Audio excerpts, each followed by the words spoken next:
Kembali lagi ke channel Kisi-Kisi Kisah. Kami akan mengkisahkan cerita-cerita kehidupan yang bisa kita petik hikmah dari setiap kisahnya. Selamat menyaksikan. Ray duduk di meja makan, mengaduk kopi hitamnya yang sudah mulai dingin. Matanya menerawang keluar jendela, tapi pikirannya jauh dari pemandangan pagi yang seharusnya menenangkan. Dari dapur, terdengar suara piring beradu pelan. Disusul suara lembut Ismi yang tengah berbincang dengan ibunya, Bu Dewi. Awalnya, percakapan mereka terdengar biasa saja, tentang sayur yang harus dibeli, harga beras yang naik. Tapi, kemudian suara Bu Dewi terdengar lebih tajam, seperti sengaja dipelankan agar tidak terdengar olehnya. Kamu itu harus bisa lebih nurut sama ibu mertua, Ismi. Suara Bu Dewi terdengar menusuk. Jangan egois.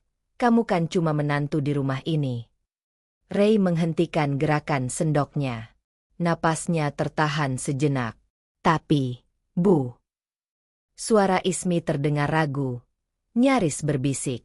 Tidak ada tapi-tapi, potong Bu Dewi cepat. Ray itu anak saya satu-satunya. Dia harus mengutamakan ibunya. Kamu jangan sampai bikin dia berpaling dari keluarganya. Ray menutup mata sejenak. Perutnya terasa sedikit mual, bukan karena kopi dingin di cangkirnya, tetapi karena perasaan tidak nyaman yang muncul. Dia tahu, ibunya selalu memiliki cara untuk menegaskan kekuasaannya di rumah ini. Dan dia juga tahu, Ismi sudah terlalu sering harus mengalah. Tapi sampai kapan? Ray mengepalkan tangan di atas meja, menahan diri untuk tidak langsung berbicara. Selalu begini. Ia tak sampai hati menyakiti ibunya.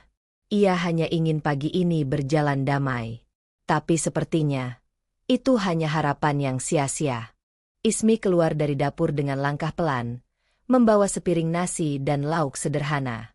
Wajahnya tetap tenang, meski Ray bisa melihat sorot matanya yang sedikit redup.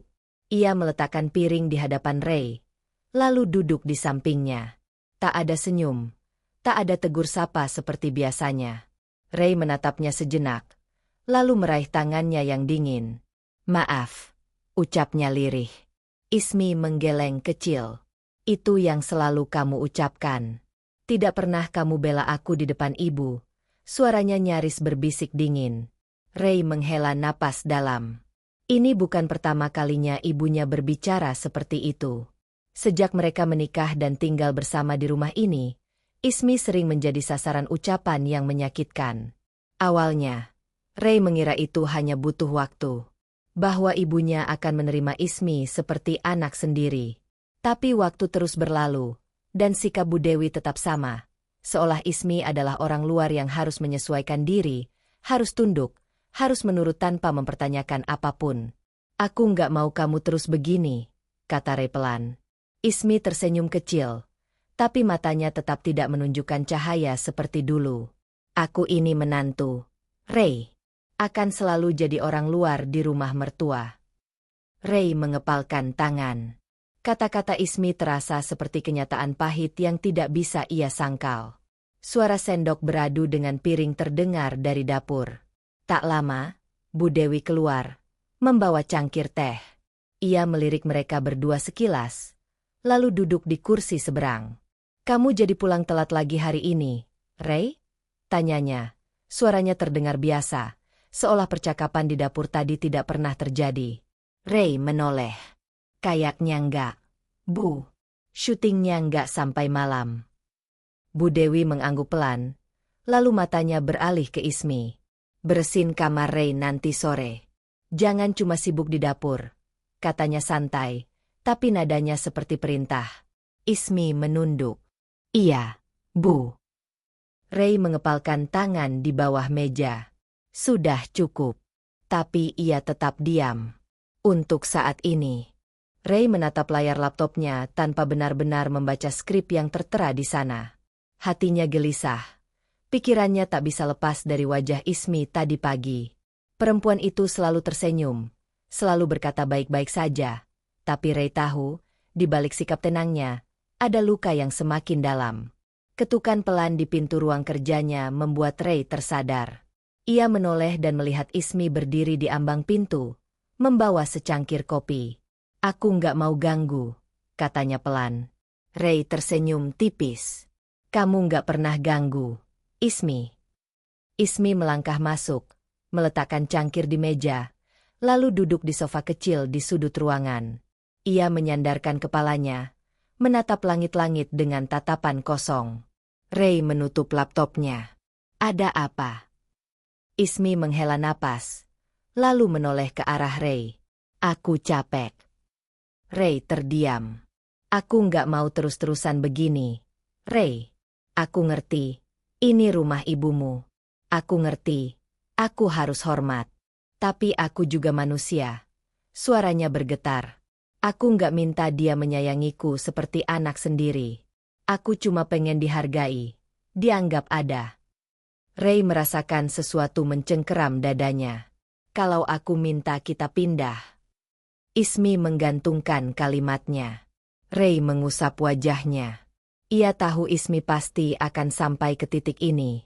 Kamu tahu aku ingin kita tinggal di rumah sendiri, Mi, kata Ray akhirnya. Tapi uangku belum cukup. Dan, kalau aku pergi, siapa yang akan jaga ibu? Ismi terdiam. Ray melanjutkan, dia sendirian sejak ayah meninggal. Aku anak satu-satunya. Kalau aku pergi, dia tinggal sama siapa? Ismi menunduk, memainkan ujung bajunya. Lalu aku gimana? Ray? Aku tidak pernah menjadi prioritas bagimu. Ray menggigit bibir. Ia ingin berkata bahwa semuanya akan baik-baik saja. Tapi itu hanya akan menjadi janji kosong. Di satu sisi, ada ibunya, wanita yang telah melahirkannya, membesarkannya, dan kini tinggal sendiri. Di sisi lain, ada Ismi, istrinya, perempuan yang ia cintai, yang setiap hari harus menahan perasaan tak dianggap di rumah ini. Ray dihadapkan pada pilihan yang tak mudah. Dan ia tak tahu harus memilih yang mana. Malam itu, Ismi tidur membelakangi Ray. Napasnya pelan, tapi Ray tahu istrinya belum benar-benar terlelap. Sudah beberapa malam seperti ini. Ismi lebih banyak diam, lebih banyak menghabiskan waktu sendirian di kamar. Sementara di luar sana, Bu Dewi masih seperti biasanya. Dingin, tegas, dan tanpa sedikit pun memberi ruang untuk menantu yang sudah bertahun-tahun tinggal serumah dengannya. Ray duduk di pinggir ranjang, menatap punggung Aulia. Ismi, panggilnya pelan. Aulia bergeming. Ray menghela napas, lalu berbaring dan menatap langit-langit kamar yang putih kusam. Ia tahu Ismi marah. Bukan marah yang meledak-ledak, tapi marah yang justru lebih mengerikan. Sebuah kemarahan yang lahir dari kelelahan, dari perasaan tidak dihargai, dari luka yang terus-menerus digoreskan tanpa sempat sembuh. Besoknya, ketika Ray turun ke ruang makan, ia melihat Ismi sedang memasak di dapur. Bu Dewi duduk di meja makan, mengaduk teh hangatnya tanpa ekspresi. Kamu mau makan apa, Ray? Tanya Ismi tanpa menoleh. Ray mendekat, mencoba mencairkan suasana. Apa aja yang kamu masak pasti enak. Aulia hanya mengangguk. Bu Dewi menatap mereka sekilas, lalu berdeham. Ray, nanti sore kita ke rumah Pak Hendra. Ada acara keluarga. Kamu ikut, kan? Ray melirik Ismi. Istrinya masih diam, sibuk dengan potongan sayur di tangannya. Iya, Bu, jawab Ray akhirnya. Ismi ikut juga kan, Bu? Tanya Ray, mencoba memberi ruang bagi Ismi. Bu Dewi menaruh cangkirnya di meja dengan suara sedikit keras. Buat apa? Dia kan harus beres-beres rumah, katanya dengan nada datar. Ismi menghentikan tangannya. Tapi hanya sebentar. Ia lalu melanjutkan pekerjaannya seolah tak mendengar apa-apa. Ray merasakan dadanya sesak. Tapi lagi-lagi ia tidak bisa berbuat apa-apa. Ketika sore tiba, Ray bersiap. Ismi tak bertanya apapun. Ia tetap di kamar. Tak bertanya Ray mau kemana. Tak meminta Ray untuk tinggal. Hanya diam. Dan Ray mulai takut. Bukan takut pada ibunya, tapi pada jarak yang semakin lebar di antara dirinya dan Ismi. Ray tidak menyangka sore itu akan berakhir seperti ini. Di ruang tamu rumah Pak Hendra, ia duduk dengan canggung di sofa besar. Di hadapannya, seorang wanita muda tersenyum anggun. Rambutnya panjang terurai, wajahnya lembut, dan caranya berbicara terdengar begitu santun. Namanya Nadira. Nadira ini baru pulang dari luar negeri, Ray, kata Pak Hendra dengan nada bangga. Dia ambil studi di sana beberapa tahun. Bu Dewi yang duduk di samping Ray ikut menimpali. Iya, Ray, pinter dan sopan, kan? Ray hanya tersenyum tipis. Dari caranya bicara, jelas sekali ibunya ingin menunjukkan sesuatu. Tapi ia tetap diam, membiarkan percakapan mengalir tanpa dirinya. Nadira sendiri tampak santai. Aku sering dengar cerita tentang Mas Ray dari Papa. Katanya ramah. Katanya Mas Ray kerja keras banget. Ray tersenyum kecil. Ah, biasa saja. Obrolan terus berlanjut. Tapi Ray tidak bisa benar-benar fokus. Ia merasa seperti sedang diatur tanpa diberi pilihan. Ibunya tidak menyebutkan bahwa ia sudah menikah. Dan Ray tidak berani berkata apa-apa. Seharusnya ia menjelaskan. Seharusnya ia mengatakannya langsung. Tapi saat melihat ekspresi ibunya yang penuh harap, mulutnya seakan terkunci. Bu Dewi tersenyum puas melihat mereka berbicara. Di matanya, Nadira adalah menantu yang sempurna. Ia sudah membayangkan bagaimana hidup Ray akan jauh lebih baik dengan wanita seperti ini. Sementara itu, Ray hanya ingin pulang. Sepanjang perjalanan pulang, suasana di dalam mobil terasa berat. Ray hanya fokus pada jalanan di depannya. Sedangkan Bu Dewi duduk dengan ekspresi puas di kursi penumpang. Ibu gak menyangka, Ray, kata Bu Dewi tiba-tiba. Suaranya tenang tapi menusuk. Ada perempuan seperti Nadira di luar sana. Tapi kamu malah memilih seseorang seperti Ismi. Ray tetap diam, tapi genggamannya disetir mengencang. Kamu lihat sendiri tadi, kan? Lanjut Bu Dewi. Nadanya dibuat seolah-olah ia hanya ingin mengingatkan. Nadira itu lembut, sopan, santunnya gak dibuat-buat. Berbeda dengan Ismi yang selalu merasa paling benar. Selalu membantah, gak bisa menghargai orang tua. Ray menarik napas dalam, mencoba menahan perasaannya. Ray, coba kamu pikir baik-baik. Lanjut Bu Dewi lagi. Seandainya kamu menikah dengan Nadira, ibu yakin hidupmu pasti jauh lebih tenang. Gak akan ada pertengkaran. Gak akan ada rasa sakit hati seperti yang kamu alami sekarang. Ray tetap tak menjawab. Di dalam hatinya, ia ingin membela Ismi, ingin mengatakan bahwa ibunya tidak tahu apa-apa tentang perasaannya, tentang pernikahannya. Tapi ia tahu, tidak ada gunanya berdebat dengan Bu Dewi. Ibu cuma ingin yang terbaik buat kamu, Ray, kata Bu Dewi lebih lembut, seakan benar-benar peduli. Kamu pikir, ibu tega melihat kamu hidup dalam rumah tangga yang penuh beban? Ray mengepalkan tangannya di atas setir. Ia ingin mengatakan bahwa pernikahannya dengan Ismi bukanlah sesuatu yang bisa dibandingkan dengan pertemuan singkat bersama Nadira.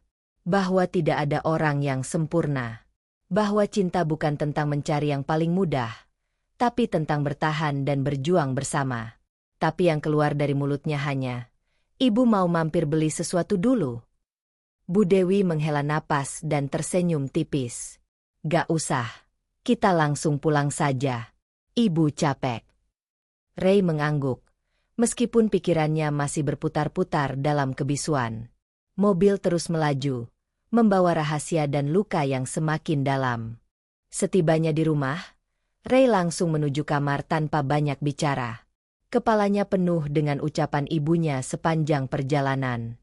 Sementara itu, Ismi yang baru selesai membereskan dapur melirik ke arah suaminya dengan raut khawatir. Kamu kenapa? Tanya Ismi pelan. Ray melepas jaketnya dan duduk di tepi ranjang, menghela napas panjang sebelum menjawab. Gak apa-apa. Ismi mendekat, duduk di sampingnya. Kamu pergi sama ibu ke rumah Pak Hendra, kan? Terus, gimana? Ray terdiam sesaat. Ia ingin menceritakan semuanya, tentang bagaimana ibunya tidak menyebutkan bahwa ia sudah menikah, tentang bagaimana Nadira dipamerkan di hadapannya, dan terutama tentang bagaimana ibunya membandingkan Ismi dengan perempuan itu. Namun, ia tahu, Jika ia menceritakan semuanya sekarang, Ismi pasti akan merasa terluka. Hanya makan malam biasa, jawab Ray akhirnya. Ismi mengamati wajah suaminya dengan seksama. Ia tahu ada sesuatu yang tidak diceritakan Ray, tapi ia juga tahu bahwa suaminya bukan tipe yang akan membahas sesuatu jika ia merasa itu bisa menyakitinya. Ibu, bilang sesuatu tentang aku lagi, tanya Ismi hati-hati. Ray menoleh ke arah istrinya, matanya menyiratkan kelelahan. Ibu memang selalu punya sesuatu untuk dikatakan, kan? Ismi tersenyum tipis, meskipun hatinya perih. Ia sudah terbiasa dengan itu. Apa aku benar-benar seburuk itu di mata ibu? Tanyanya lirih. Ray menggenggam tangan Ismi erat. Dengar, aku gak peduli dengan apa yang ibu pikirkan. Yang aku tahu, aku memilih kamu, aku menikahi kamu, dan aku akan tetap bersama kamu. Ibu mungkin punya pendapatnya sendiri, tapi itu bukan urusanku. Ismi menunduk, mengusap jemarinya di atas tangan suaminya. Aku gak pernah ingin bikin hubunganmu dan ibu buruk, Ray. Ray mengusap punggung tangan Ismi dengan lembut. Aku tahu. Dan ini bukan salah kamu. Suasana hening beberapa saat. Hanya suara detak jam di dinding yang terdengar. Ismi menatap mata suaminya, mencari kepastian di sana. Ray membalas tatapannya dengan penuh keteguhan. Ia mungkin tidak bisa langsung mengubah cara ibunya berpikir. Tapi satu hal yang pasti, ia tidak akan membiarkan siapapun, bahkan ibunya sendiri, menggantikan posisi Ismi di hatinya. Malam itu, Ray dan Ismi tidur dengan pikirannya masing-masing. Bagaimana nasib pernikahan mereka ke depannya? Pagi itu, Ray duduk di meja makan bersama Bu Dewi. Ismi sudah berangkat lebih dulu ke rumah sakit, meninggalkan sarapan untuknya seperti biasa. Namun, Ray hanya mengaduk-aduk nasinya tanpa nafsu makan. Bu Dewi duduk di hadapannya, memperhatikannya dengan tatapan penuh pertimbangan. Lalu, dengan nada lembut, ia mulai berbicara. Kamu masih kepikiran yang ibu bilang kemarin? Tanyanya. Ray menegakkan punggungnya, menoleh ke arah ibunya. Apa maksud ibu?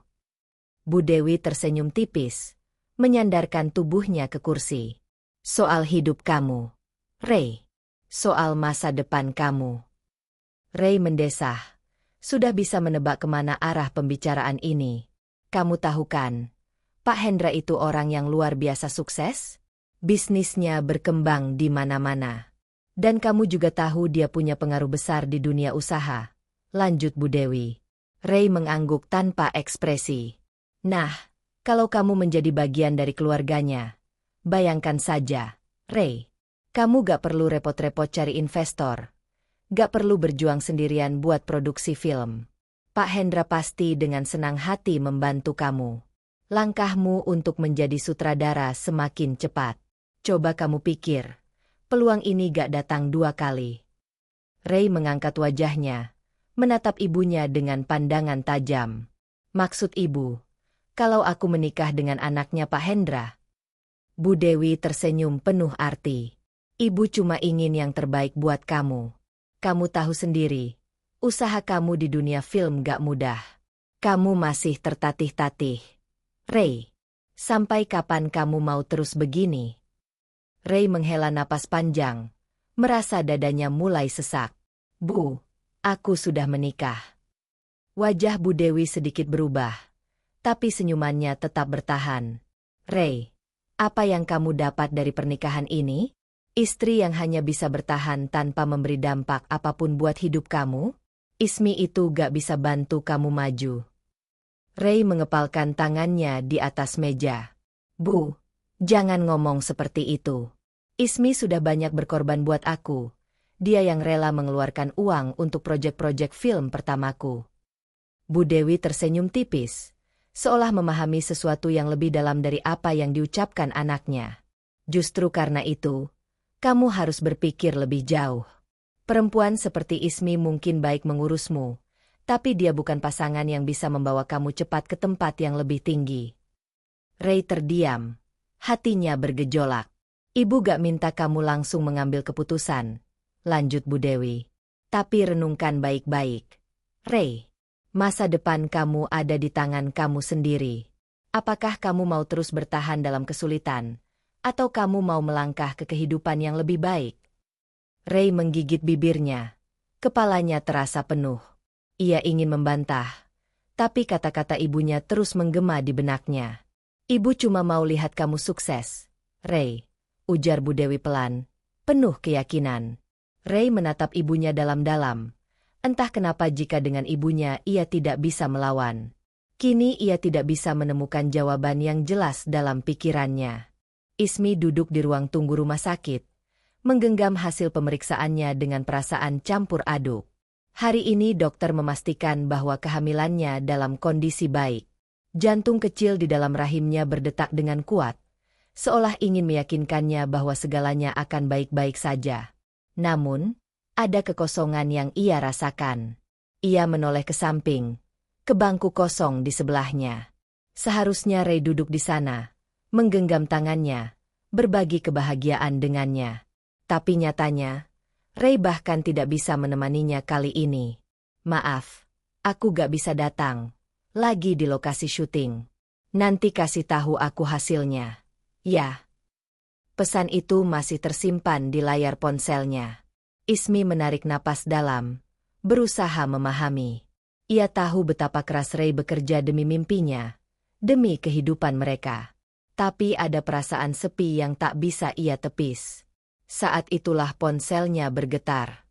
Sebuah pesan masuk dari Bu Dewi. Ismi, ibu ingin bicara jujur padamu.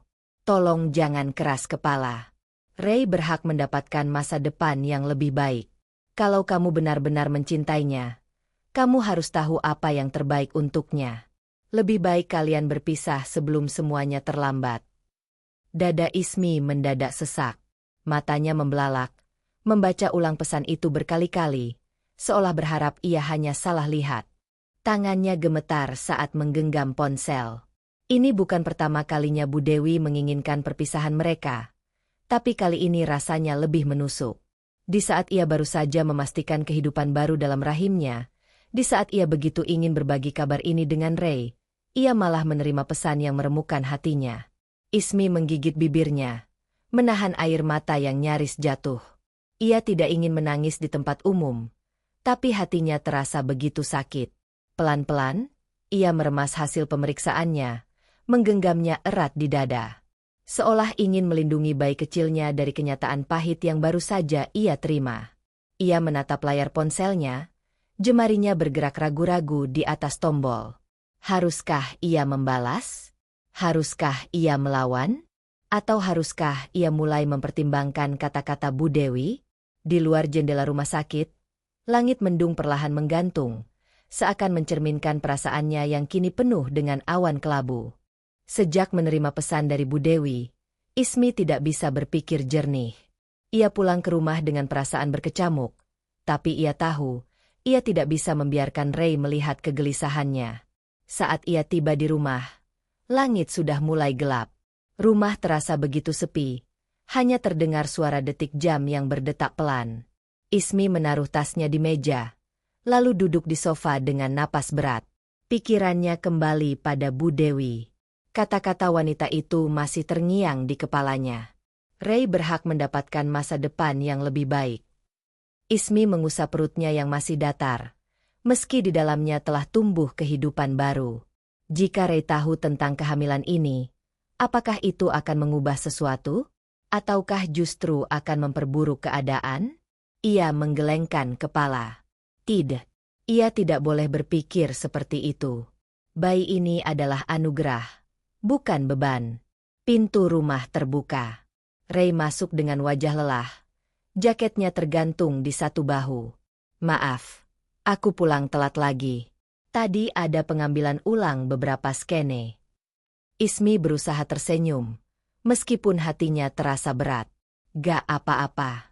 Udah makan. Ray menggeleng, lalu duduk di sebelahnya. Nanti aja. Kamu sendiri gimana tadi di rumah sakit? Ismi menegang. Inilah momen yang seharusnya ia gunakan untuk memberitahu Ray tentang kehamilannya. Tapi entah kenapa, Kata-kata itu terasa begitu sulit diucapkan. Gak ada yang serius, jawabnya singkat. Ray menatapnya, seakan menunggu penjelasan lebih lanjut. Benar. Ismi mengangguk cepat. Benar. Cuma kontrol biasa. Ray menghela napas lega dan bersandar di sofa. Syukurlah. Ismi menggigit bibirnya. Seharusnya ia senang karena Ray tidak terlihat khawatir. Tapi justru ada perasaan sesak yang menyelinap dalam hatinya. Jika ia memberitahu Ray sekarang, apakah suaminya akan bahagia? Atau justru semakin tertekan dengan keadaan mereka? Ia tidak tahu. Yang ia tahu, malam ini, untuk pertama kalinya, ia menyimpan rahasia besar dari suaminya. Dan itu membuatnya merasa lebih kesepian daripada sebelumnya. Hari-hari berlalu dengan rasa tidak menentu bagi Ismi. Setiap pagi, ia terbangun dengan satu pertanyaan yang menghantuinya. Haruskah ia memberitahu Ray tentang kehamilannya? Namun, setiap kali ia ingin mengatakannya, ada sesuatu yang menahannya. Tatapan lelah Ray, sikapnya yang semakin dingin, atau pesan-pesan dari Bu Dewi yang terus menghantuinya. Hari ini, Ray pulang lebih larut dari biasanya. Ismi sudah tertidur di sofa ketika ia masuk ke rumah. Ia melihat istrinya yang meringkuk. Selimut tipis melapisi tubuhnya. Ada kantong obat dari rumah sakit di atas meja. Ray mengambil kantong itu, melihat isinya, lalu meletakkannya kembali. Matanya menatap wajah Ismi yang damai dalam tidurnya. Ada sesuatu yang terasa jauh di antara mereka, tapi ia tidak tahu bagaimana cara memperbaikinya. Ia menghela napas dan beranjak ke kamar. Namun, di balik matanya yang terpejam, Ismi sebenarnya terjaga. Ia merasakan Ray datang, melihatnya, tapi memilih untuk tidak mengatakan apa-apa. Jarak di antara mereka semakin melebar. Dan Ismi takut, suatu hari nanti, mereka tidak akan bisa kembali seperti dulu lagi. Pagi itu, Ismi terbangun dengan perasaan berat di dadanya. Semalaman ia tidak bisa tidur nyenyak, memikirkan semuanya. Kandungannya semakin besar, tapi ia masih belum memberitahu Ray. Ray, seperti biasa, sudah pergi sejak pagi untuk pekerjaannya. Ia bahkan tidak sempat sarapan bersama Ismi, hanya meninggalkan secangkir kopi yang sudah dingin di meja. Ismi mengambil ponselnya, berharap ada pesan dari Ray, tapi yang ia temukan justru pesan lain dari Bu Dewi. Ismi, kalau kamu masih punya harga diri, lepaskan Ray. Kamu hanya membuat hidupnya semakin sulit. Ismi menghela napas panjang. Tangannya gemetar saat meletakkan ponsel itu kembali ke meja. Hari ini ia ada jadwal kontrol lagi ke dokter. Sendirian, seperti sebelumnya. Ia sudah terbiasa. Namun, saat ia sampai di rumah sakit dan menunggu gilirannya, perasaan tidak enak itu semakin kuat. Ia menatap layar ponselnya, ragu, lalu akhirnya mengetik pesan untuk Ray. Aku di rumah sakit. Kalau sempat, aku ingin kamu datang. Pesan terkirim. Ismi menggenggam ponselnya erat, berharap sesuatu yang berbeda kali ini. Tapi, detik berganti menit. Menit berganti jam. Tidak ada balasan. Ray tidak datang. Dan di saat itulah, dokter masuk ke ruang pemeriksaan dengan wajah serius. Bu Ismi, ada sesuatu yang perlu kita bicarakan. Ismi duduk di kursi pemeriksaan dengan jantung berdegup kencang. Dokter di depannya memegang hasil pemeriksaan dengan ekspresi yang sulit diterka. Ada apa, Dok? Tanya Ismi dengan suara sedikit bergetar. Dokter menghela napas sebelum akhirnya berkata, kandungan ibu masih dalam kondisi stabil, tapi ada beberapa hal yang perlu kita waspadai. Ismi merasakan kepalanya mendadak ringan, seakan ruangan itu berputar. Maksudnya, saya menemukan tanda-tanda tekanan darah yang mulai meningkat. Ini bisa berisiko bagi kehamilan jika tidak dijaga dengan baik.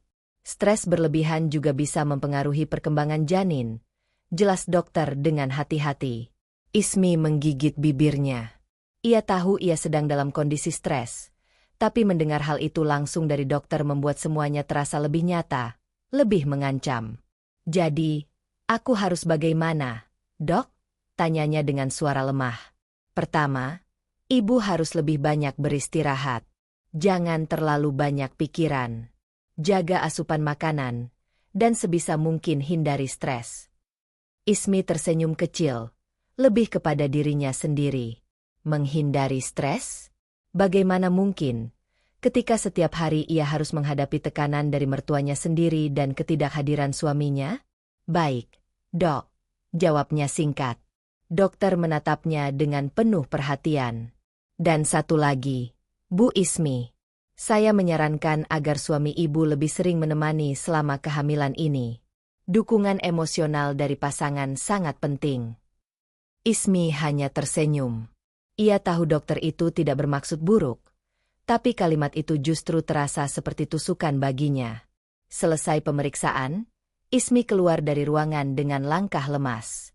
Ia mengambil ponselnya lagi. Masih tidak ada pesan dari Ray. Di dalam hatinya, ia ingin menangis. Tapi air matanya sudah terlalu sering ia tahan.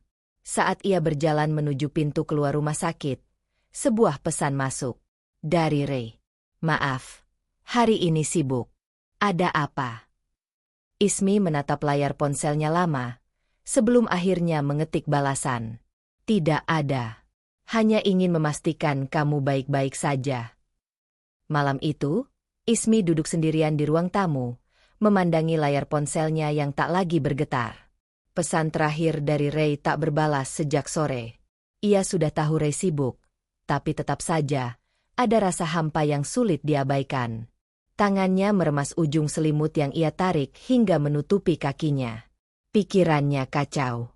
Kata-kata Bu Dewi masih terngiang di kepalanya. Begitu menusuk dan tajam. Lepaskan Ray. Dia butuh istri yang bisa membuatnya sukses, bukan istri yang hanya bisa merepotkannya. Ismi menutup matanya erat. Ia berusaha mengusir suara itu dari benaknya. Tapi semakin ia mencoba, semakin keras gema itu terdengar. Pintu depan terbuka. Ray masuk dengan wajah kelelahan, meletakkan tasnya di sofa tanpa menoleh ke arahnya. Ismi hanya mengamatinya dalam diam. Kamu sudah makan? Tanya Ismi pelan. Ray menggeleng sambil melepas jaketnya. Nanti aja, aku gak lapar. Ismi menelan ludah, mencoba mencari kata-kata yang tepat. Ray. Ray menoleh, tatapannya kosong. Apa?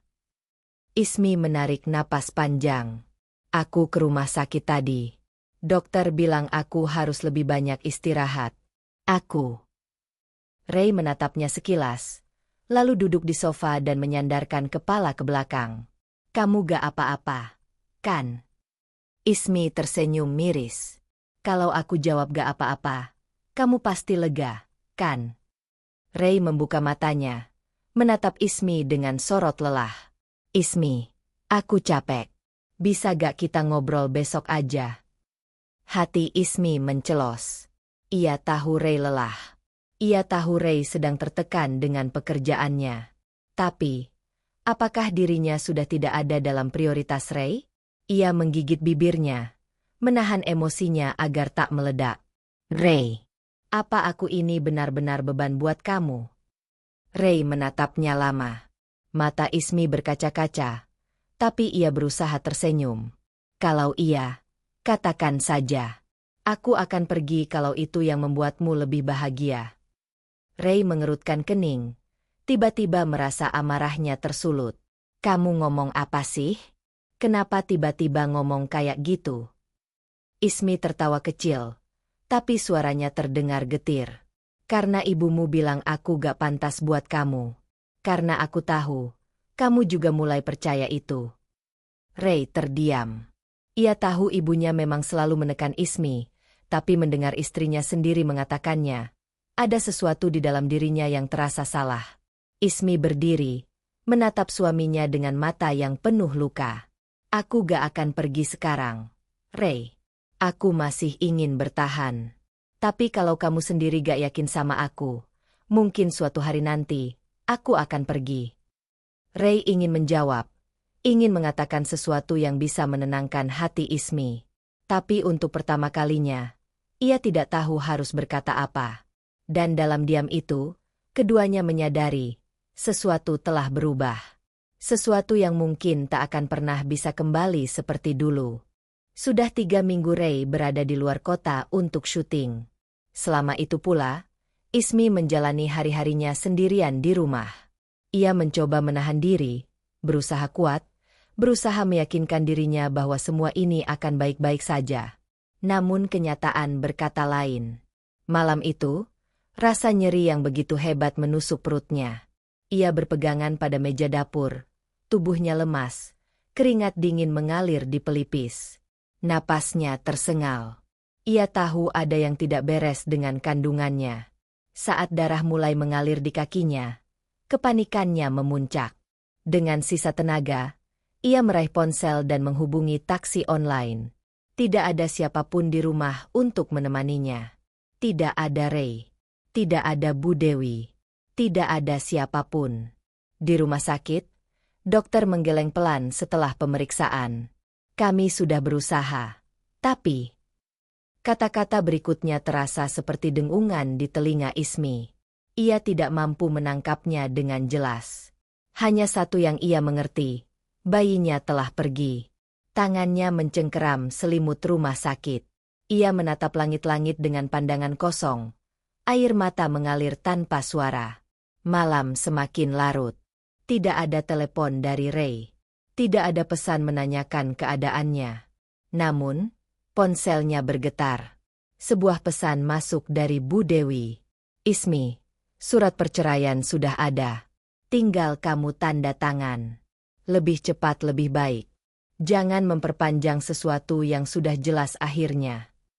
Ismi menatap layar ponselnya dengan mata yang membasah. Tangan gemetar. Tubuhnya masih lemah. Tapi entah kenapa, pesan itu lebih menyakitkan daripada semua luka fisik yang ia rasakan. Ia baru saja kehilangan anaknya. Dan sekarang, ia akan kehilangan suaminya juga. Tapi kali ini, mungkin ia tidak akan bertahan lagi. Ismi duduk sendirian di ranjang rumah sakit. Jari-jarinya masih menggenggam ponsel dengan erat. Pesan dari Bu Dewi terpampang jelas di layar. Dadanya terasa sesak. Matanya perih karena terlalu banyak menangis. Ia ingin menelepon Ray. Ia ingin mendengar suara suaminya. Ingin memberitahunya bahwa mereka telah kehilangan bayi yang selama ini mereka nantikan. Namun, ia ragu. Sudah berhari-hari Ray tidak menghubunginya duluan. Pesannya hanya dibalas singkat. Itu pun kalau Ray sempat. Pintu kamar rumah sakit terbuka. Seorang perawat masuk dengan senyum tipis. Ibu Ismi. Kondisinya sudah lebih stabil. Kalau besok pagi tidak ada keluhan, dokter akan mengizinkan pulang.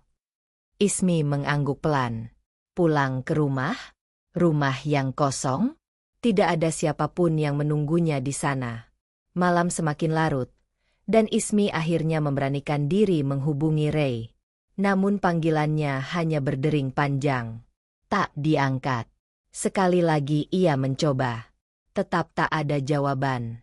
Ismi mengusap wajahnya, berusaha menahan rasa kecewa yang semakin menumpuk. Tak lama kemudian, ponselnya kembali bergetar. Ia berharap itu Ray. Namun, bukan. Sebuah pesan masuk dari Bu Dewi lagi. Ismi, jangan keras kepala. Ray pantas mendapatkan yang lebih baik. Kamu juga tahu itu. Tanda tanganilah surat itu. Kamu hanya menghalangi masa depannya. Tangan Ismi mencengkeram selimut. Napasnya gemetar. Ia menoleh ke arah meja kecil di samping ranjangnya. Ada selembar kertas di sana. Bukan surat perceraian, melainkan hasil pemeriksaan yang menunjukkan bahwa ia telah kehilangan bayinya. Satu kehilangan sudah cukup menyakitkan. Tapi apakah ia harus merelakan yang satu lagi? Ray tiba di rumahnya dengan tubuh yang terasa remuk. Perjalanan panjang setelah berminggu-minggu syuting di luar kota membuatnya lelah. Tapi lebih dari itu, ia merasa hampa. Beberapa hari terakhir, pikirannya dipenuhi perasaan aneh. Seolah ada sesuatu yang tidak beres. Ia mendorong pintu rumah, berharap melihat Ismi menyambutnya seperti biasa. Namun, rumah itu sunyi. Tidak ada suara langkah kaki. Tidak ada wangi masakan, tidak ada kehangatan yang biasa menyambutnya.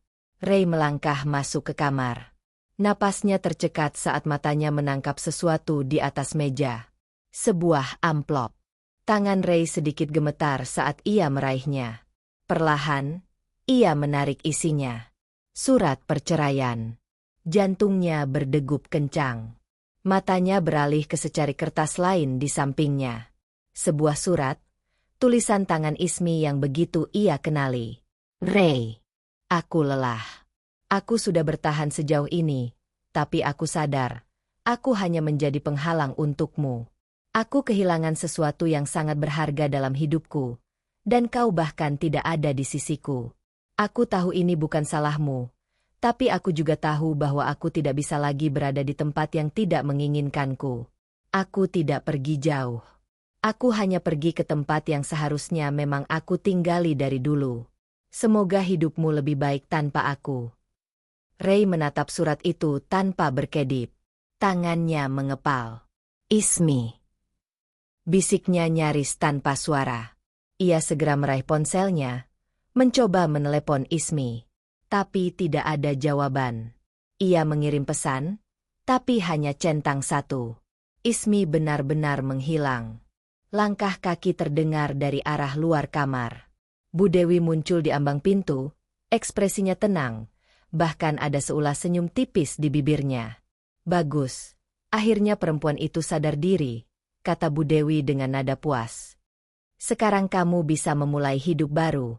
Ray, ibu sudah bicara dengan Pak Hendra, dan Nadira masih menunggumu. Ray menoleh dengan tatapan tajam. Apa maksud ibu? Bu Dewi mengangkat bahu seolah tak peduli. Ismi memang harus pergi. Lihat saja, hidupmu selama ini stagnan karena dia. Sekarang kamu punya kesempatan untuk berkembang. Ray merasa dadanya semakin sesak. Pikirannya kalut, mencoba mencerna semuanya. Ismi pergi. Ibunya bahagia. Dan sekarang, Ismi berada entah di mana. Waktu berlalu lebih cepat dari yang Ray sadari. Dalam hitungan bulan, ia telah resmi menikahi Nadira, sesuai keinginan ibunya. Pernikahan itu berlangsung megah, penuh kemewahan, dihadiri oleh banyak tamu dari kalangan atas, termasuk para investor film dan pengusaha ternama. Ray tidak merasakan kebahagiaan yang sesungguhnya, tapi ia tetap tersenyum, memainkan peran sebagai suami Nadira dengan baik. Setelah pernikahan, mereka pindah ke sebuah apartemen mewah di pusat kota. Tempat itu luas, dengan pemandangan kota yang indah dari balik jendela kaca besar. Nadira tampak puas dengan kehidupannya, sementara Ray hanya menjalani hari demi hari tanpa banyak berpikir. Satu hal yang tidak bisa ia pungkiri, karirnya mulai melesat. Dengan dukungan penuh dari Pak Hendra, proyek-proyek besar mulai datang kepadanya. Film yang ia garap mendapatkan banyak perhatian, dan namanya sebagai sutradara mulai dikenal di industri. Tentu saja, Bu Dewi sangat senang. Ini yang ibu maksud, Ray, katanya suatu hari saat berkunjung ke apartemen mereka. Lihatlah hidupmu sekarang.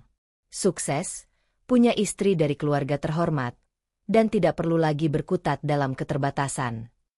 Ray hanya mengangguk kecil, membiarkan ibunya berbicara sesukanya. Di hadapan semua orang, ia tampak berhasil. Namun, di dalam dirinya, ada sesuatu yang terasa kosong. Ada satu nama yang masih menghantui pikirannya. Ismi. Ray menatap layar laptopnya, membaca ulang naskah film terbaru yang harus ia garap. Sekilas, semuanya tampak sempurna. Plot yang kuat, skenario yang matang, dan tentu saja, dana produksi yang melimpah. Tapi pikirannya melayang ke tempat lain. Sudah berbulan-bulan sejak ia terakhir melihat Ismi. Tidak ada kabar, tidak ada jejak. Seolah wanita itu menghilang begitu saja dari hidupnya. Ray menghela napas panjang, lalu menutup laptopnya. Ia berjalan menuju jendela apartemen, menatap lampu-lampu kota yang berkelap-kelip di bawah sana. Di belakangnya, Nadira datang mendekat. "Kamu kenapa?" tanyanya sambil menyentuh bahu Ray. Ray menggeleng pelan. "Enggak apa-apa." Nadira menatapnya dengan ragu, tapi tidak mendesak. Ia sudah terbiasa dengan sikap suaminya yang belakangan sering melamun.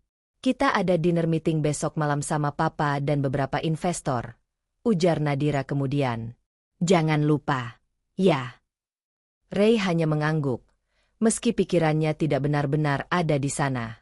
Setelah Nadira kembali ke kamar, Ray duduk di sofa, mengambil ponselnya. Tangannya ragu-ragu sebelum akhirnya mengetik sebuah nama di kolom pencarian kontak.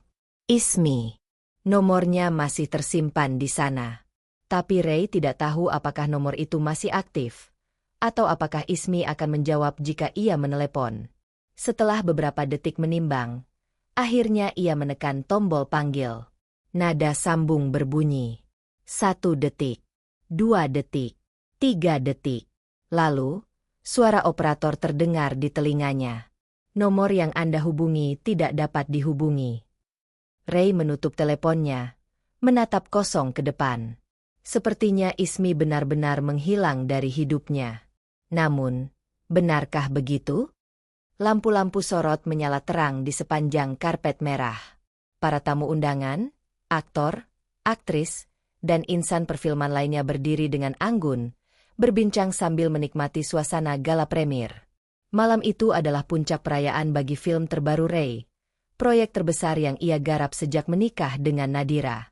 Ray berdiri di tengah ruangan, mengenakan setelan hitam yang elegan. Di sampingnya, Nadira tampak cantik dengan gaun berwarna merah tua. Malam ini seharusnya menjadi malam kebanggaan bagi Ray, namun ada sesuatu yang mengganjal di hatinya. Ray, selamat ya, kata salah satu produser senior sambil menjabat tangannya.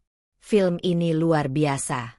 Skripnya benar-benar kuat, dialognya mengena, emosinya terasa. Kamu beruntung bisa bekerja sama dengan penulis sehebat ini. Ray mengernyit. Maksud Anda? Produser itu tertawa kecil. Kamu pasti tahu, kan? Selama beberapa tahun terakhir, semua film suksesmu punya satu kesamaan. Naskahnya ditulis oleh Ayla Cipta, nama yang sudah jadi legenda di dunia skenario. Ray terdiam. Ia memang pernah mendengar nama itu. Ayla Cipta, seorang penulis naskah misterius yang tidak pernah muncul di hadapan publik. Tidak ada yang tahu wajah atau identitas aslinya. Yang mereka tahu hanyalah bahwa setiap naskah yang ia tulis selalu sukses besar. Seorang asisten produser naik ke panggung dan mengambil mikrofon. Sebelum kita menonton filmnya, mari kita beri tepuk tangan untuk orang-orang di balik layar yang telah bekerja keras, termasuk penulis naskah kita yang luar biasa, Ayla Cipta. Seluruh ruangan bergemuruh dengan tepuk tangan. Kamera-kamera media mencari sosok yang dimaksud, tapi tidak ada yang berdiri. Sementara itu, Ray masih terpaku di tempatnya. Nama itu, Ayla Cipta. Seketika, sebuah bayangan muncul dalam benaknya. Ismi. Tangannya mengepal tanpa sadar. Ia merasakan dadanya berdebar kencang, seakan menemukan sesuatu yang selama ini tersembunyi di depan matanya. Benarkah ini Ismi? Apakah selama ini, semua naskah yang membuat filmnya sukses adalah hasil kerja wanita yang pernah menjadi istrinya? Ray menoleh ke arah Nadira, yang tampak tidak terlalu peduli dengan situasi ini. Ia lalu mengedarkan pandangannya ke sekeliling ruangan, berharap menemukan seseorang. Tapi tidak ada siapa-siapa. Jika benar Ismi adalah Ayla Cipta, maka dia telah membuktikan sesuatu. Dia telah berdiri sendiri. Sukses. Tanpa dirinya. Dan itu menghantam Ray lebih keras daripada apapun. Suasana makan malam setelah pemutaran film perdana dipenuhi dengan perbincangan antusias. Para produser, aktor, dan tamu undangan masih membahas kehebatan film yang baru saja mereka saksikan. Ray duduk di meja utama bersama Nadira dan beberapa petinggi industri film. Wajahnya masih menyimpan kebingungan sejak mendengar nama Ayla Cipta. Ia tidak bisa mengabaikan perasaan aneh yang mengganggunya. Apakah mungkin? Namun, sebelum ia bisa menyusun pikirannya lebih jauh, tiba-tiba ruangan menjadi sedikit lebih sunyi. Sejumlah tamu menoleh ke arah pintu masuk. Suara bisik-bisik mulai terdengar di seluruh ruangan. Ray ikut menoleh. Dan di sanalah dia.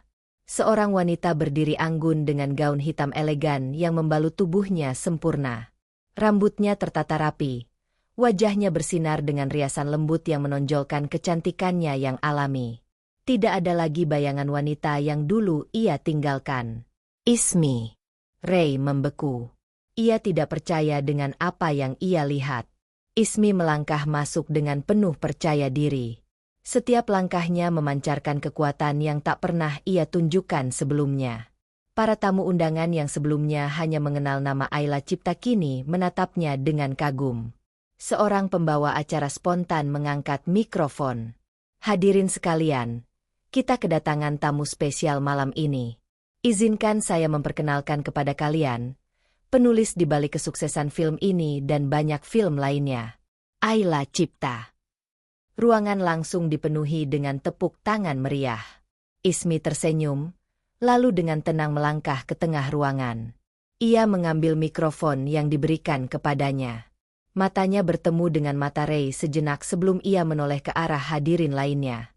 Terima kasih atas sambutannya, ucapnya dengan nada lembut namun tegas. Malam ini, akhirnya saya memutuskan untuk muncul ke hadapan publik sebagai Ayla Cipta. Bisik-bisik semakin ramai. Beberapa orang yang mengenali wajahnya mulai menyadari sesuatu. Bukankah itu mantan istri Ray? Salah satu tamu berbisik. Aku ingat dia. Tapi sekarang dia benar-benar berbeda. Sementara itu, Ray masih menatapnya dengan perasaan campur aduk. Ismi adalah Ayla Cipta. Berarti selama ini, semua naskah yang telah mengangkat karirnya, semua film yang membawanya ke puncak kesuksesan, semuanya adalah hasil dari wanita yang dulu ia tinggalkan. Tanpa sepengetahuannya, Ismi telah mendukungnya dalam diam. Dan sekarang, dia berdiri di hadapannya, bukan lagi sebagai wanita yang bergantung padanya, tapi sebagai seseorang yang telah membuktikan bahwa dia bisa berdiri sendiri. Di sisi lain, Bu Dewi yang juga hadir di acara itu tampak terkejut. Wajahnya pucat. Matanya melebar menatap Ismi. Selama ini, dia meremehkan menantunya, menganggapnya tidak berguna, dan kini kenyataan di depannya menamparnya begitu keras. Sementara Nadira, yang duduk di sebelah Ray, menggenggam gelas anggurnya erat, menyadari bahwa wanita yang kini berdiri di tengah ruangan bukanlah seseorang yang bisa ia remehkan begitu saja. Ismi akhirnya menoleh ke arah Ray. Terima kasih telah menjadi bagian dari perjalanan ini, katanya dengan senyum yang sulit diartikan. Ray tidak bisa berkata apa-apa. Ia hanya bisa menatapnya, merasakan sesuatu yang aneh menggerogoti hatinya. Sebuah penyesalan yang perlahan mulai tumbuh. Ray masih terpaku di tempatnya. Ismi, atau sekarang lebih dikenal sebagai Ayla Cipta, berdiri dengan begitu anggun di tengah ruangan, menjadi pusat perhatian. Semua orang kini melihatnya dengan penuh kekaguman. Namun, bagi Ray, ada sesuatu yang lebih dari sekadar kekaguman. Ada rasa kehilangan yang begitu besar. Bu Dewi, yang duduk di meja VIP, masih belum bisa menyembunyikan keterkejutannya. Nadira yang ada di sebelah Ray pun terlihat gelisah, meski berusaha tetap tenang. Ismi menoleh ke arah hadirin dengan senyuman tipis. Saya tidak akan berbicara panjang lebar. Saya hanya ingin mengucapkan selamat kepada seluruh tim produksi atas kesuksesan film ini. Senang bisa menjadi bagian dari proyek yang luar biasa. Tepuk tangan kembali terdengar. Beberapa produser film bahkan mulai mendekatinya, ingin berbicara lebih jauh. Ray tersadar dari kebekuannya dan langsung bangkit dari tempat duduknya. Ia berjalan melewati beberapa tamu, matanya terus tertuju pada Ismi. Saat akhirnya sampai di hadapan wanita itu, Ismi menatapnya dengan ekspresi tenang. Kita perlu bicara. Suara Ray terdengar lebih berat dari biasanya. Ismi mengangkat alisnya sedikit, lalu tersenyum tipis. Bicara? Tentang apa? Jangan pura-pura, Ismi. Ray hampir berbisik. Kenapa kamu melakukan semua ini diam-diam? Ismi menatapnya sejenak. Lalu dengan nada ringan menjawab, aku hanya melakukan apa yang seharusnya aku lakukan. Berkembang. Ray mengepalkan tangannya. Kenapa kamu tidak pernah bilang kalau kamu adalah Ayla Cipta? Ismi terkekeh pelan. Kalau aku bilang sejak awal, apa itu akan mengubah sesuatu? Ray terdiam. Ia tahu jawabannya.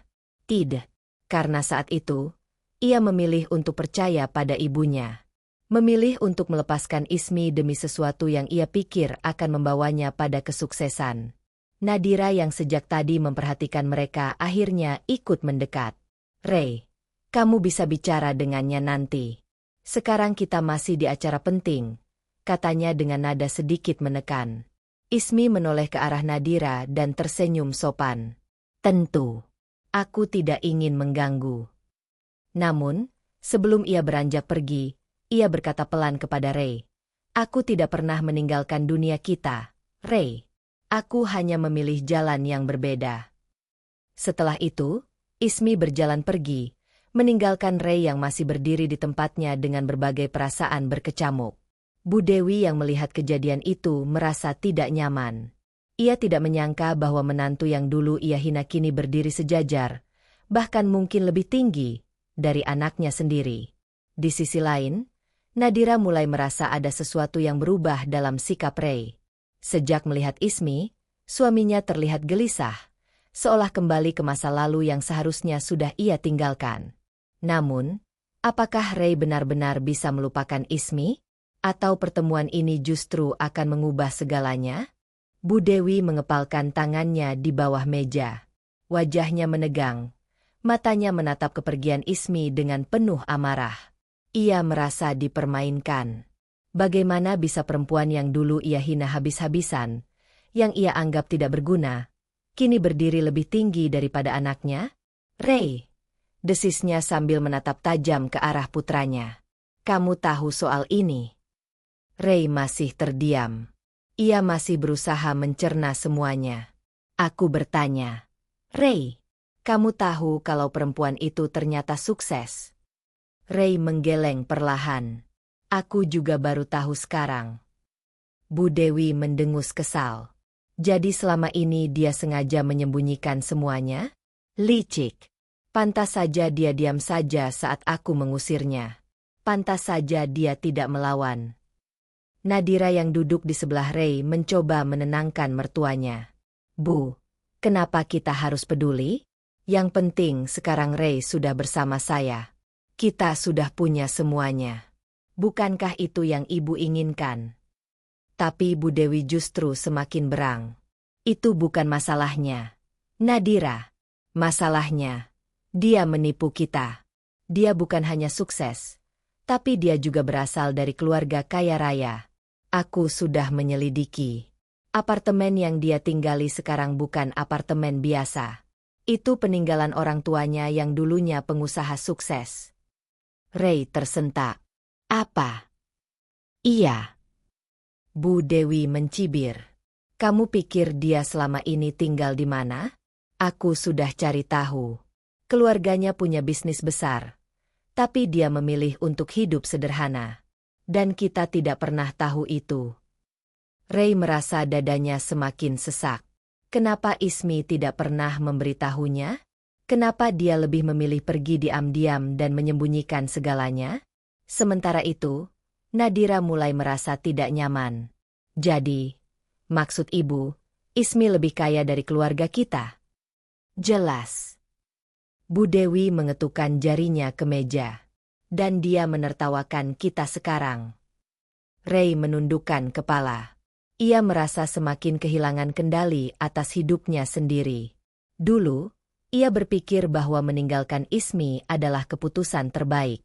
Bahwa menikahi Nadira adalah langkah menuju kesuksesan. Tapi sekarang, semuanya terasa kosong. Bu Dewi masih terus mengomel. Aku tidak bisa terima. Kita harus lakukan sesuatu. Kita tidak boleh membiarkan dia menang. Ray mendongak, menatap ibunya dengan mata yang mulai lelah. Menang? Apa maksud ibu? Dia meremehkan kita. Ray. Suara Bu Dewi semakin tinggi. Kamu harus buktikan bahwa dia tidak lebih baik darimu. Tapi Ray justru bangkit dari kursinya. Ibu, aku lelah. Semua orang di meja terdiam. Aku lelah, Bu, ulang Ray, Suaranya lebih pelan tapi syarat dengan kejujuran. Aku sudah mendapatkan semuanya yang ibu inginkan. Aku menikahi Nadira. Aku sukses di dunia film. Tapi kenapa rasanya kosong? Bu Dewi menegang. Apa maksudmu? Ray menghela napas panjang. Ia sadar bahwa kesuksesan yang ia dapatkan sekarang bukan berasal dari dirinya sendiri. Semua ini karena Pak Hendra, karena Nadira, karena ibunya yang terus memaksanya. Tapi dulu, saat bersama Ismi, ia berjuang dari nol. Ismi selalu ada di sisinya, mendukungnya tanpa syarat. Dan sekarang, semuanya terasa berbeda. Ray, Nadira memanggilnya dengan ragu. Jangan bilang kalau kamu masih memikirkan perempuan itu. Ray menatap istrinya. Lalu ia tersenyum kecil, tapi bukan senyuman bahagia. Aku tidak tahu, Nadira, jawabnya jujur. Tapi yang aku tahu, aku tidak bisa menjalani hidup ini seperti ini lagi. Bu Dewi membanting gelasnya ke meja. Ray, jangan bodoh. Tapi Ray tidak menjawab. Ia sudah mengambil keputusan. Ia harus menemui Ismi. Beberapa hari setelah acara premier, hubungan Ray dan Nadira semakin retak. Nadira sudah bisa merasakan perubahan dalam diri suaminya. Ray, kamu berubah. Ray yang sedang duduk di ruang kerjanya hanya diam. Ia sudah lelah dengan pertengkaran yang terus terjadi. Aku tidak berubah, Nadira, sahutnya tanpa menoleh. Jangan bohong. Suara Nadira meninggi. Sejak malam itu, sejak kamu tahu siapa Ismi sebenarnya, kamu jadi aneh. Kamu pikir aku gak lihat cara kamu menatapnya? Ray menutup matanya. Ini bukan soal Ismi. Oh, jadi sekarang kamu menyangkal. Nadira tertawa sinis. Kalau memang bukan soal dia, lalu apa? Hidup kita sudah sempurna. Ray, kamu sukses. Kamu punya segalanya. Apalagi yang kurang? Ray menatap Nadira dengan tatapan kosong. Aku merasa semuanya kosong. Nadira terdiam sejenak sebelum akhirnya mendekat. Apa maksudmu? Jangan bilang kamu menyesal menikahi aku. Ray tidak menjawab. Dan itu sudah lebih dari cukup bagi Nadira untuk mengetahui jawabannya. Air mata mulai menggenang di matanya. Ray, kita sudah sejauh ini. Apa kamu mau menghancurkan semuanya hanya karena perempuan itu? Ray mengusap wajahnya dengan kasar. Aku gak tahu. Nadira, aku cuma... Pintu tiba-tiba terbuka, dan Bu Dewi masuk tanpa mengetuk. Kenapa kalian ribut? Tanyanya dengan nada tajam. Nadira segera berdiri dan menoleh ke arah mertuanya. Ibu, tolong beritahu Ray. Dia mulai kehilangan akal. Bu Dewi menatap putranya dengan curiga. Ray, ada apa? Ray menghela napas panjang sebelum berkata. Bu, apa ibu pernah berpikir kalau selama ini kita semua telah melakukan kesalahan? Bu Dewi langsung melotot. Apa maksudmu? Kita meninggalkan seseorang yang benar-benar tulus. Kita mengejar sesuatu yang sebenarnya bukan untuk kita. Aku pikir aku bisa bahagia, Bu. Tapi ternyata semua ini hanya ilusi. Tamparan Bu Dewi mendarat keras di pipi Ray. Plah. Nadira menjerit kecil, sementara Ray hanya menatap ibunya dengan mata kosong. Kamu gila, Ray. Bu Dewi berteriak. Kamu sudah punya segalanya. Kamu sukses. Kamu menikahi Nadira, menantu yang seharusnya kamu dapatkan sejak awal. Dan sekarang kamu bilang kamu menyesal. Ray menyentuh pipinya yang memerah. Tapi ia tidak marah. Tidak juga kaget. Ia justru merasa lega. Iya, Bu.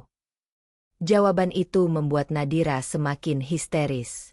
Ray, kamu gak bisa gini. Ray bangkit dari kursinya. Aku sudah terjebak dalam hidup yang salah, Nadira. Dan aku harus menerima konsekuensinya. Jadi apa sekarang? Kamu mau meninggalkan aku dan kembali ke Ismi? Suara Nadira penuh kemarahan.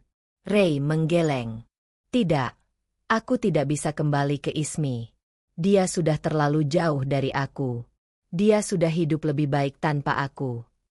Bu Dewi semakin berang. Lalu apa maumu sekarang, Ray? Ray menatap ibunya dengan sorot mata yang tenang. Aku ingin berhenti mengejar sesuatu yang bukan untukku. Nadira terisak di sudut ruangan. Bu Dewi masih berusaha membantah.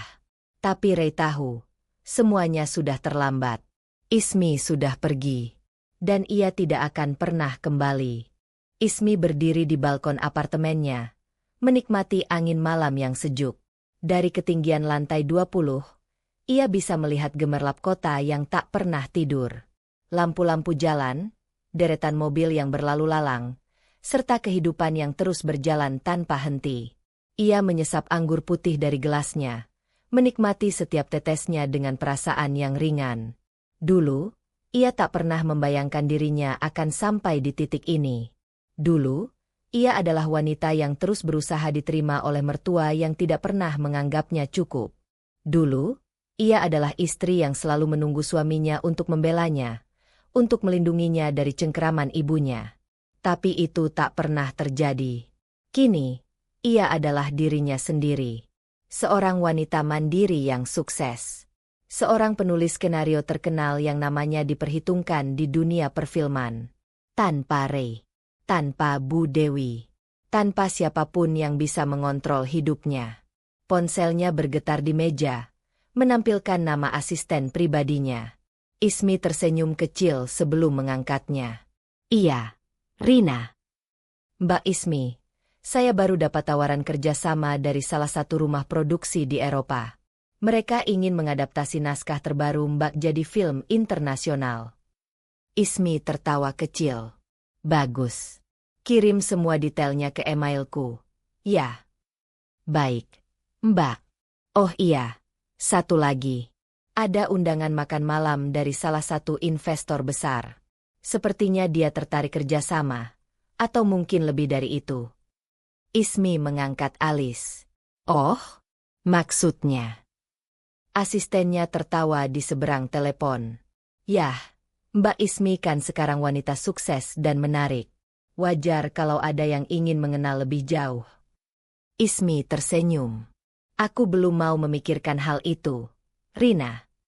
Tapi, Mbak, aku hanya akan mencari seseorang yang benar-benar bisa berada di sisiku, bisa membelaku di saat orang lain mencelaku, seseorang yang bisa menjadi tempat berlindungku. Potong Ismi lembut. Seseorang yang tidak akan membiarkan siapapun mengendalikan rumah tanggaku. Aku tidak akan mengulang kesalahan yang sama. Ada jeda sejenak sebelum Rina menjawab. Saya mengerti, Mbak. Saya akan atur pertemuan kalau Mbak sudah siap. Ismi mengangguk, meski tahu lawan bicaranya tak bisa melihatnya. Terima kasih, Rina. Setelah menutup telepon, Ismi menatap lagi ke kota yang berkilauan di hadapannya. Masa lalu telah ia tinggalkan. Masa depan masih penuh misteri. Tapi satu hal yang pasti, ia akan memilih jalannya sendiri. Dan kali ini, tak ada yang bisa menghalanginya.